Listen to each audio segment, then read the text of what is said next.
Assalamualaikum warahmatullahi wabarakatuh. Jumpa lagi dengan saya, Liana Rizky Oktaviani, pendamping PKH Kecamatan Tulang Bawang Tengah, Kabupaten Tulang Bawang Barat. Pada kesempatan kali ini, saya akan sedikit memaparkan tentang modul 5, peningkatan kesejahteraan sosial dan disabilitas. Nah, pada kesempatan ini, saya membahas di sesi 14, peningkatan kesejahteraan sosial lanjut usia. Seperti yang lanjut usia, menurut Organisasi Kesehatan WHO, itu ada 4 batasan atau golongan. Yang pertama adalah usia pertengahan. Usia pertengahan ini 45 sampai 59 tahun. Kemudian lanjut usia itu ada 60 sampai 74 tahun.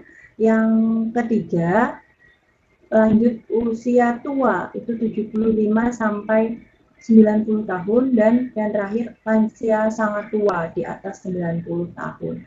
Nah, di sini ada menurut Undang-Undang Nomor 13 Tahun 1998, Ketentuan Umum Pasal 1 Ayat 2, lanjut usia adalah seseorang yang telah mencapai usia di atas 60 tahun. Di sini catatannya adalah pada tahun 2020 lansia yang bisa menjadi komponen dalam PKH adalah lansia yang umurnya minimal 70 tahun ke atas. Kenapa sih harus peduli kepada lansia? Nah, yang pertama adalah karena amanat Undang-Undang Nomor 13 Tahun 1998 tentang kesejahteraan lansia memiliki hak yang sama dalam kehidupan bermasyarakat, berbangsa, dan bernegara.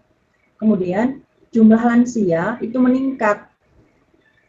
Menurut data Kemensos 2015, dari 16 juta lansia tersebut sedikitnya ada 2,8 juta lansia yang terlantar dan 4,6 juta lansia yang potensial terlantar.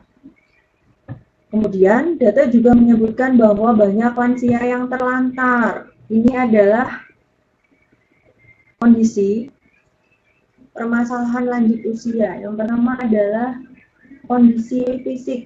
Biasanya ini yang terjadi perubahan suhu tubuh yang menyebabkan kulitnya keriput, gangguan gerakan akibat radang sendi dan tulang rapuh, biasanya susah jalan gitu ya.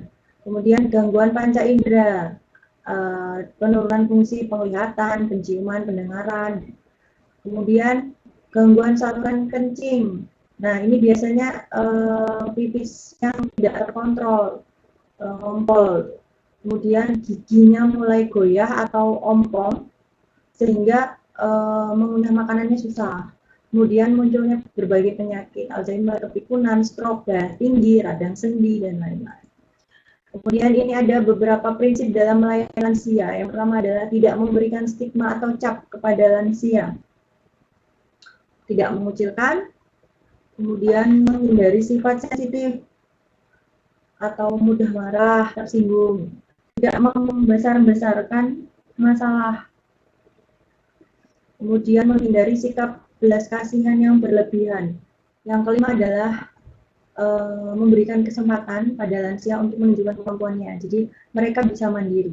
Cara menghadapi lansia yang sulit perilakunya. Yang pertama adalah tetap menghormati dan menghargai lansia sebagai orang tua. Bersikap sabar dan bijaksana terhadap perilaku orang tua atau lansia. Memberikan kasih sayang dan menjadi pendengar yang baik bagi lansia. Melakukan pendekatan pribadi, misalnya dengan meminta nasihat pada orang tua atau lansia, memberikan kesempatan terhadap apa yang disukai lansia, termasuk kapan ia mau mandi, apa yang ia makan, apa yang ia mau kerjakan, sepanjang itu tidak membahayakan dirinya. Jadi intinya adalah kalau pernah mendengar bahwa seorang lansia akan kembali ke masa di mana ia dulu kecil, maka kita sebagai anak atau orang terdekat yang ada di sekitar lansia juga harus memperlakukan sebagaimana mereka dulu memperlakukan kita dengan baik, seperti itu.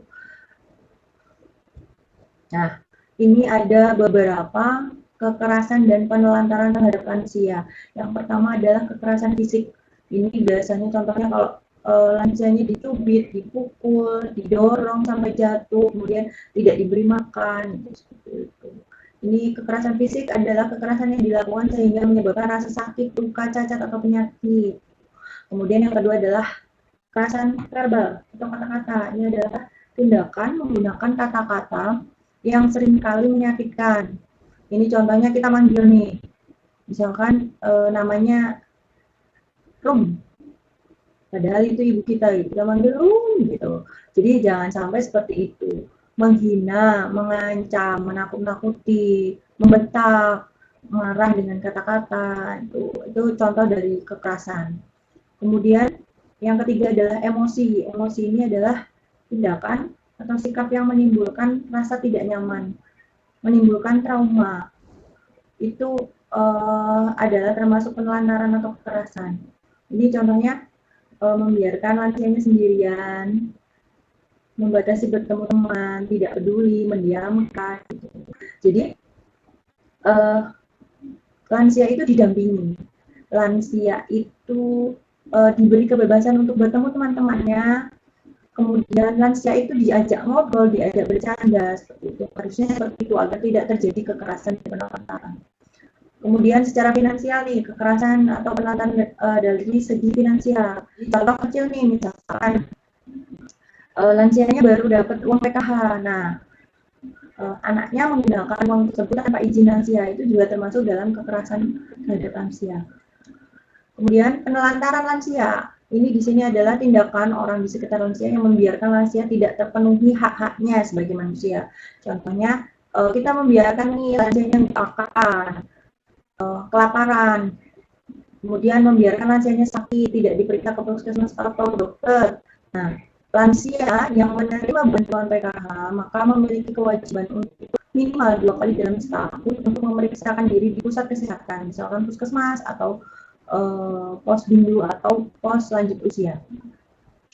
Kemudian membiarkan lansia kesepian. Jadi lansia itu harus ditemani, jangan sampai pergi sendiri karena lansia itu identik biasanya pikun.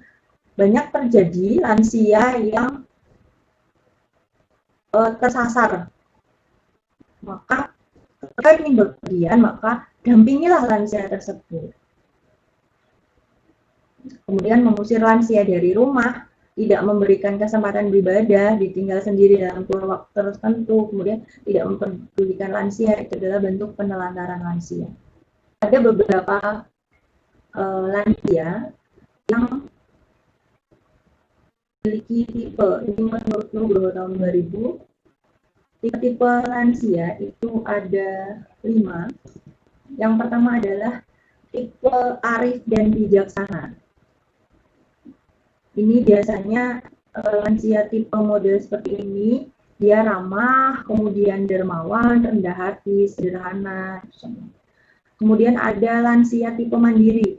Lansia tipe mandiri ini biasanya mengganti kegiatan yang hilang dengan kegiatan baru, selektif dalam mencari pekerjaan, seperti itu. Kemudian yang ketiga adalah lansia tipe tidak puas. Ini biasanya lansia yang tidak menerima penuaannya.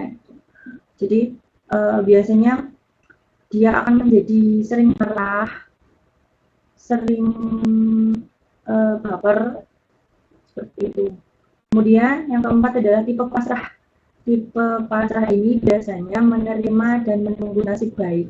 Lansia tersebut mengikuti kegiatan beribadah, dia dengan senang hati mengikuti pengajian. Kemudian yang kelima adalah tipe bingung. Biasanya tipe bingung ini dia lebih senang mengasingkan diri, minder, pasif, acuh, dan tak acuh. Itu beberapa tipe lansia. Intinya adalah kesejahteraan lansia itu harus kita perhatikan, dan juga kita sebagai orang-orang yang ada di sekitar lansia, kita harus bisa untuk mengayomi lansia tersebut. Lansia juga memiliki hak yang sama terhadap masyarakat dan juga berbangsa dan bernegara. Jadi jangan lupakan hak-hak lansia. Cukup sekian dari saya pada kesempatan kali ini. Saya akhiri. Wabillahi taufiq wal hidayah. Wassalamualaikum warahmatullahi wabarakatuh.